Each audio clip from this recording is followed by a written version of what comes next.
मित्रों नमस्कार, जय श्री कृष्ण। आज का हमारा विषय लक्ष्मीवान योग के बारे में है। बहुत से ऐसे लोग जो बहुत अच्छी संपत्ति रखते हैं, उनके पास बहुत ज़बरदस्त संपत्ति है, धन है, वैभव है। उसका मुख्य कारण कुंडली में कौन कौन से ग्रह होते हैं या किस कारण से इस प्रकार के योग बनते हैं, उस पर चर्चा होगी। और इस विषय को आप भी सीख सकते हैं। आप स्वयं अपनी कुंडली में इस प्रकार के योग को देख सकते हैं, और यदि इस प्रकार के योग हैं तो आप भी संपत्तिवान होंगे निश्चित तौर से।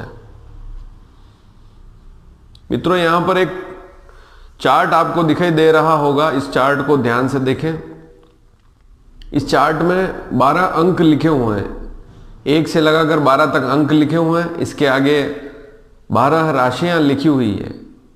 आप ध्यान से देखेंगे तो मेष, वृषभ, मिथुन, कर्क, सिंह, कन्या, तुला, वृश्चिक, धन, मकर, कुंभ, मीन, यह इसकी सीक्वेंस है, क्रम है। तो क्रम से राशियां लिखी हुई है। 1 नंबर की राशि मेष होती है, 2 की वृषभ, 3 की मिथुन, 4 की कर्क, 5 सिंह, 6 कन्या, 7 तुला, 8 वृश्चिक, 9 धनु, 10 मकर, 11 कुंभ और 12 मीन। फिर उसके आगे स्वामी भी लिखे हुए हैं। इसलिए इस चार्ट को पूरा उतार लेवे किसी पन्ने पर या याद कर लेवे, लेकिन उतारेंगे तो ठीक रहेगा। एकदम याद नहीं होती है कोई भी चीज, तो आप इनको उतार लेंगे तो आपको यह पता लगेगा कि कौन सी राशि का कौन सा अंक है और उसका स्वामी कौन सा होता है। क्योंकि हमारी कुंडली में राशियों के नाम नहीं लिखे होते हैं, बल्कि अंक लिखे हुए होते हैं। दूसरी और प्रमुख बात, अब आप देखेंगे कि आपको सामने एक कुंडली नजर आएगी। इस कुंडली में सभी भाव लिखे हुए हैं।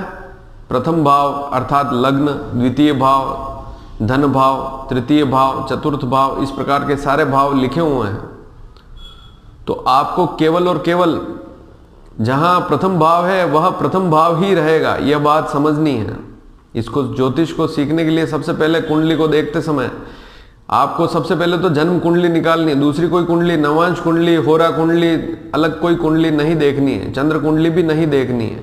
आपको केवल और केवल लग्न या जन्म कुंडली देखनी है। तो इस कुंडली को आप देखेंगे तो अलग अलग भाव है, हर भाव फिक्स है। 5वां भाव हमेशा 5वां ही रहेगा। उस भाव में यदि 5वें भाव में यदि 6 का अंक भी है तो वह 6ठा भाव नहीं होगा, वह 5वां भाव ही होगा।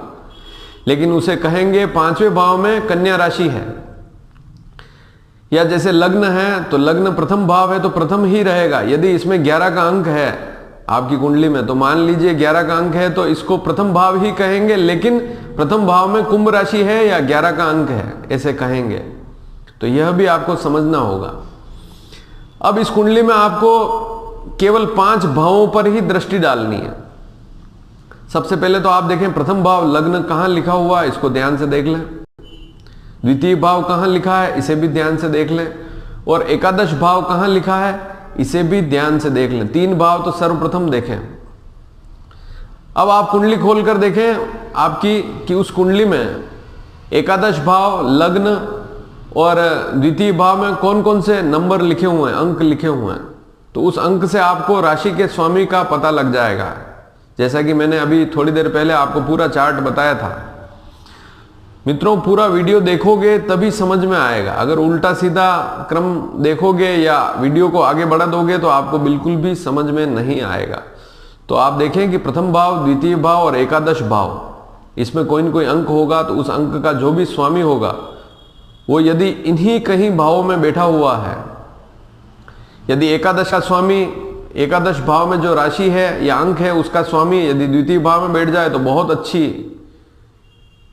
योग वाली स्थिति बन जाती है। ऐसे व्यक्ति के पास बहुत अच्छा धन संपत्ति होती है। और धन भाव का स्वामी यदि द्वितीय भाव, जिसे धन भाव भी कहते हैं, उसका स्वामी यदि एकादश में बैठ जाए तब भी व्यक्ति के पास अच्छा पैसा होता है, अच्छी संपत्ति होती है। और धन भाव अर्थात द्वितीय भाव का स्वामी यदि द्वितीय भाव में ही बैठा है तब भी बहुत अच्छी स्थिति है। एकादश अर्थात लाभ भाव, आय भाव का स्वामी यदि एकादश में ही बैठा है तब भी बहुत अच्छी स्थिति है। एकादश को हम 11वां भाव भी बोलते हैं। द्वितीय भाव को दूसरा भाव, द्वितीय भाव दूसरा भाव या धन भाव भी बोलते हैं। यदि एकादश का भाव का स्वामी यदि लग्न में बैठ जाए तो भी बहुत अच्छी स्थिति होती है, व्यक्ति के पास अच्छा पैसा, अच्छी संपत्ति होती है। यदि द्वितीय भाव का स्वामी यदि लग्न में बैठ जाए तब भी बहुत ही श्रेष्ठ स्थिति बनती है कि व्यक्ति के पास अच्छी संपत्ति, धन, वैभव होता है। अब यह बात अलग है कि व्यक्ति खुद के श्रम से कितना कमाता है या उसे सीधी संपत्ति कितनी मिलती है। बहुत सी बार पैतृक लाभ भी मिल जाते हैं व्यक्ति को, तो यह बात भी देखनी होती है। अब आप ध्यान दीजिए, कुंडली के दशम भाव, जहां दशम भाव लिखा है उसे देखिए, इसे 10वां भाव भी बोलते हैं, लेकिन दशम भाव मैंने लिखा हुआ है तो दशम भाव को देखें, यहां पर भी कोई अंक होगा। तो दशम भाव पे यदि कोई अंक है और उस अंक का स्वामी दशम भाव में बैठा है तो यह भी अच्छी स्थिति है। लेकिन दशम भाव का स्वामी यदि एकादश में बैठ जाए या लग्न या प्रथम भाव अर्थात प्रथम भाव में बैठ जाए या द्वितीय भाव में बैठ जाए तब भी व्यक्ति के पास अच्छी लक्ष्मी संपत्ति होती है। अब आप नवम भाव को देखें, कुंडली में नवम भाव भाग्य लिखा हुआ है, नवम भाव, तो भाग्य स्थान का स्वामी भी यदि एकादश आय भवन में बैठ जाए या द्वितीय भाव धन स्थान में बैठ जाए, यदि लग्न में प्रथम भाव में बैठ जाए तब भी व्यक्ति के पास बहुत अच्छी संपत्ति, धन संपत्ति, वैभव होता है, उसके पास पैसे की कोई कमी नहीं होती है। लेकिन नवम भाव दशम भाव का स्वामी यदि लग्न में है, विशेषकर नवम भाव का स्वामी लग्न में, द्वितीय में या एकादश में है, तो व्यक्ति को अपने पिता से भी बहुत अच्छी संपत्ति और लाभ मिलते हैं। कि नवम भाव का स्वामी द्वितीय भाव में चला गया, धन भाव में चला गया, तो नवम भाव पिता का है, दशम भाव भी पिता का कहते हैं, लेकिन केवल पिता के लिए नवम भाव को देखते हैं। तो नवम भाव का स्वामी यदि द्वितीय भाव में चला गया तो व्यक्ति को अपने भाग्य से पैसा अच्छा मिलता है, स्वयं का श्रम कम और पिता ने अच्छा धन कमाया हो तो उसे अच्छा धन मिल जाता है। यदि दशम भाव का स्वामी दशम में ही बैठ जाए या एकादश भाव का स्वामी दशम में बैठ जाए तब भी व्यक्ति के पास पिता से भी लाभ मिलता है और स्वयं भी धन अर्जित करता है, भूमि संपत्ति का सुख मिलता है। इसके अलावा आप चतुर्थ भाव को देखें, कुंडली में चौथा भाव, चतुर्थ भाव जो है वह लिखा हुआ, वहां पर भी कोई न कोई अंक होगा। उस अंक का जो भी स्वामी है यदि वह लग्न में बैठ जाए तब भी व्यक्ति के पास अच्छी संपत्ति होती है, अच्छे वाहन होते हैं, तो इस प्रकार के योग बनते हैं। और यदि नवम भाव का स्वामी पंचम भाव में बैठ जाए तब भी व्यक्ति बुद्धि से अपने भाग्य की वृद्धि करता है, लेकिन जो पैतृक लाभ या पति से लाभ या ससुराल में जाए वहां से लाभ नवम भाव से देखते हैं।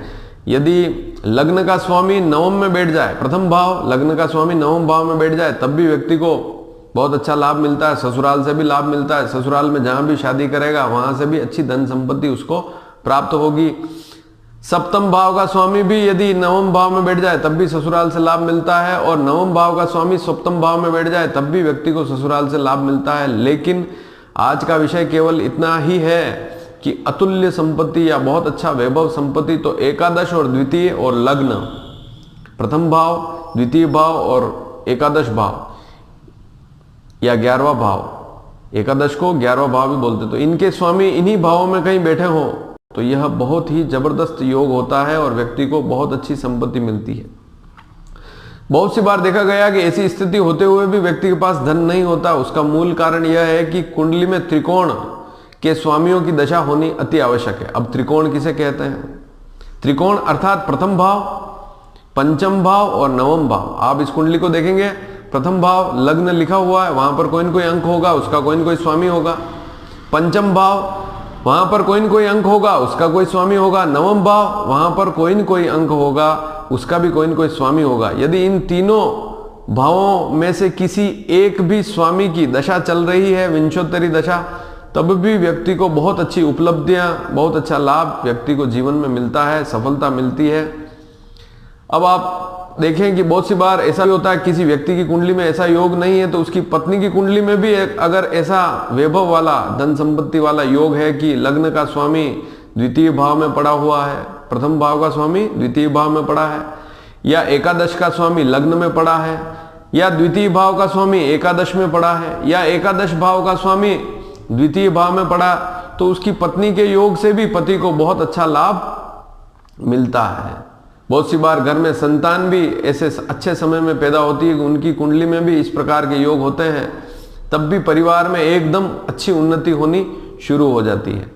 तो कुंडली में यह एक वैभव वाला, संपत्ति वाला अच्छा योग है। यदि इसे आप ध्यान से समझेंगे और यदि नहीं समझ में आता है तब भी आप मुझे प्रश्न करके पूछ सकते हैं, यहाँ कमेंट करेंगे तो मैं आपको अवश्य बताऊंगा कि इस प्रकार के योग आपकी कुंडली में भी है कि नहीं।